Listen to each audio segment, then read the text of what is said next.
నమస్తే, నేను సిరి. వెంకీ మామ నటించిన సంక్రాంతికి వస్తున్న సినిమాని అయితే మొత్తానికైతే 5 days అయితే కంప్లీట్ చేసుకుంది. మరి దీంతో కలెక్షన్స్ పరంగా ఎట్లుంది అనే అంశాన్ని మనకు వివరించడానికి మనతో పాటు ఉన్నారు ప్రముఖ సీనియర్ జర్నలిస్ట్ యజ్ఞమూర్తి గారు. నమస్కారం సార్. నమస్తే సిరి. సార్, ఇప్పుడు సంక్రాంతికి వస్తున్న హూప్ ఉప్పుతుందని అనిపిస్తుంది సార్, ఎందుకంటే 5 days కంటిన్యూ అవుతుంది. దీంతో ఇప్పుడు ఈ సినిమా ప్రొడ్యూసర్స్ కూడా ఎవరి వర్షన్ వాళ్ళు, అంటే అది ఆనందం అని చెప్పాలో లేకపోతే ఇంకేం చెప్పాలో తెలియదు, కానీ ఒక పక్కన శిరీష్ గారు, ఒక పక్కన దిల్ రాజు గారు కూడా ఈ సినిమా గురించి చాలా గొప్ప చెప్తున్నారు. సో ఏంటంటారు సార్ అసలు? సంక్రాంతికి వస్తున్నాం.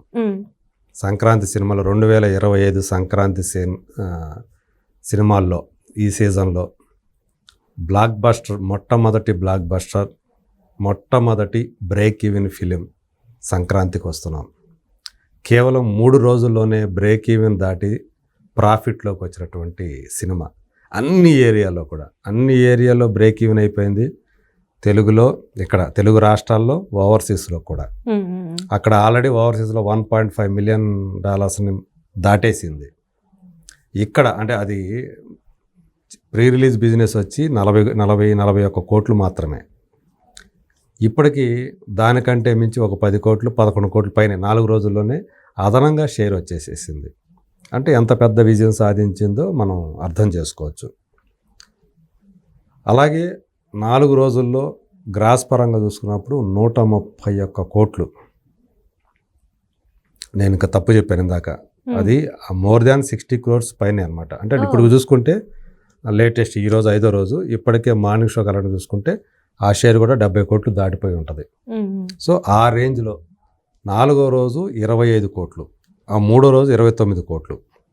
అంటే వీక్ డేస్లో కూడా మంచి కలెక్షన్స్ రాబడుతున్న సినిమా ఏదన్నా ఉందంటే అది సంక్రాంతికి వస్తున్నాం మాత్రమే. ఒక రకంగా చెప్పాలంటే 1 wayలో వెళ్తూ ఉంది ఆ సినిమా. దానికి అడ్డు ఏ సినిమాను లేదు.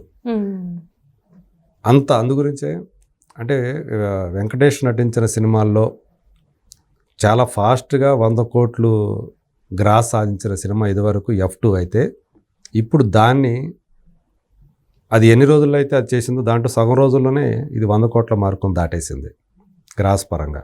సంక్రాంతికి వస్తున్నాం అనే సినిమా. సో ఒక ఎక్స్ కాపుగా, అలాగే భార్యతోటి, ఎక్స్ గర్ల్ ఫ్రెండ్ తోటి అతను పడిన తిప్పలు, దానికి ఒక క్రైమ్ డ్రామా, ఒక కిడ్నాప్ డ్రామాను జోడించి అనిల్ రావుపూడి చేసినటువంటి ఒక మ్యాజిక్ అనే చెప్పాలి ఈ సినిమాని. సో అందుగురించే అనిల్ రావుపూడి అని ఇప్పుడు వాళ్ళు కలవరిస్తూ ఉన్నారు. దిల్ రాజు కానివ్వండి, శిరీష్ కానివ్వండి.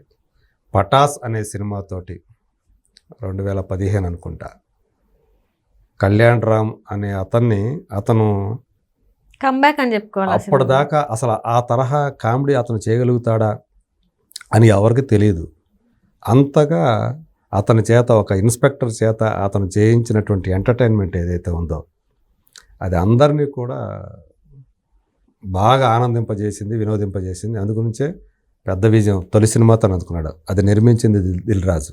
అంటే ఆ కాంపౌండ్ నుంచే వచ్చిన అనిల్ రావుపూడి ఇది 8వ సినిమా అతనికి. ఒక్క ఫ్లాప్ అనేది లేకుండా 100% సక్సెస్ రేటు ఉన్నటువంటి డైరెక్టర్స్లో ఎస్ఎస్ రాజమౌళి తర్వాత కనీసం 5 సినిమాలు మనం మినిమం డైరెక్ట్ చేసిన డైరెక్టర్ని కనుక లెక్కలోకి తీసుకుంటే రాజమౌళి తర్వాత మళ్ళీ మనకి కనిపించే పేరు అనిల్ రావుపూడే. ఈ 8 సినిమాల్లో 2 సినిమాలు మాత్రమే బయట ప్రొడ్యూసర్స్గా అతను చేశాడు.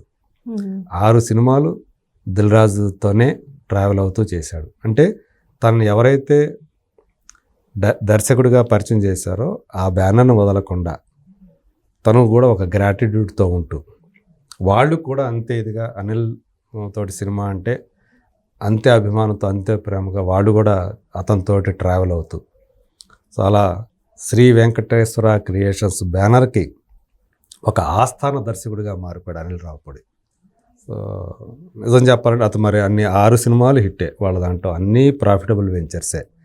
ఇప్పుడు ఇది 58వ సినిమా ఆ బ్యానర్లో. వాళ్ళు చూడని హిట్లు లేవు, వాళ్ళు చూడని బ్లాక్ బస్టర్స్ లేవు దిల్ రాజు, డిస్ట్రిబ్యూటర్గా కానివ్వండి, ప్రొడ్యూసర్స్ కానివ్వండి. కానీ దిల్ రాజు కూడా ఒక ఎమోషన్కి గురవుతూ, దీన్ని నాకేం చెప్పాలో తెలియట్లా, ఇది అద్భుతం, మహాద్భుతం అని చెప్పేసి ఈ విజయాన్ని అంటే వాళ్ళు ఇంత బడ్జెట్ పెట్టి తీసిన సినిమాకి ఈ స్థాయిలో కలెక్షన్స్ ఇప్పటిదాకా రాలే వాళ్ళకి. అందు గురించి అతనికి మహాద్భుతం అనే ఓడు ఆయన నోటి నుంచి వస్తూ ఉంది. అంత ఎగ్జైట్మెంట్ గురవుతున్నాడు ఆయన దిల్ రాజు. శిరీష్ పరిస్థితి కూడా అంతే. వాళ్ళు ఎందుకంటే గేమ్ చేంజర్ అనే సినిమా ఫస్ట్ రిలీజ్ చేశారు, దానికి చాలా బ్యాడ్ టాక్ వచ్చింది. మిక్స్డ్ టాక్ అంటున్నారు కానీ అది మిక్స్డ్ టాక్ కూడా కాదు, బ్యాడ్ టాకే, నెగిటివ్ టాకే. పేరుకి అది ఈ 3 సినిమాల్లో 100 కోట్ల గ్రాస్ను ముందుగానే చేసిన 100 కోట్ల షేర్ సాధించినప్పటికీ కూడా అది సాధించాల్సింది ఇంకా 50% పైన ఉంది.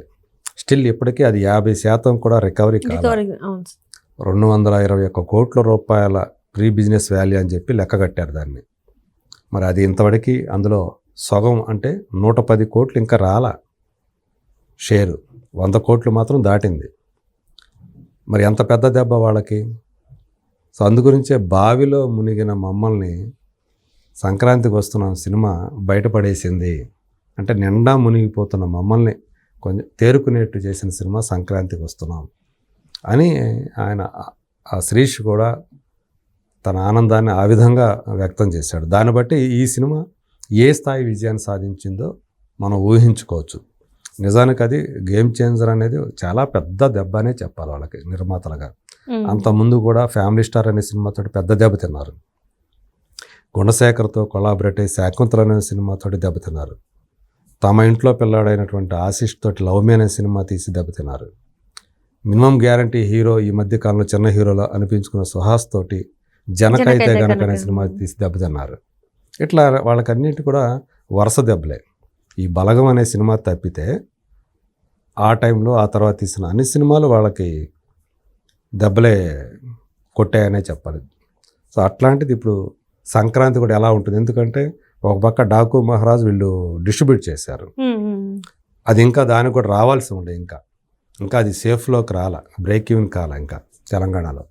అట్లాంటిది సంక్రాంతికి వస్తున్నాం అనే సినిమా వాళ్ళే ఎక్స్పెక్ట్ చేయట్లేదు అది ఏ స్థాయికి వెళుతుంది ఏంటి అంటే. కంప్లీట్ రన్ అయ్యేటప్పటికి అది ఎంత పెద్ద విజయం సాధించి పెడుతుంది, గేమ్ చేంజర్ నష్టాన్ని ఏ మేరకు అది పూడ్చగలుగుతుంది అనేది ఇంకా ముందు ముందు మనకు తెలుస్తుంది.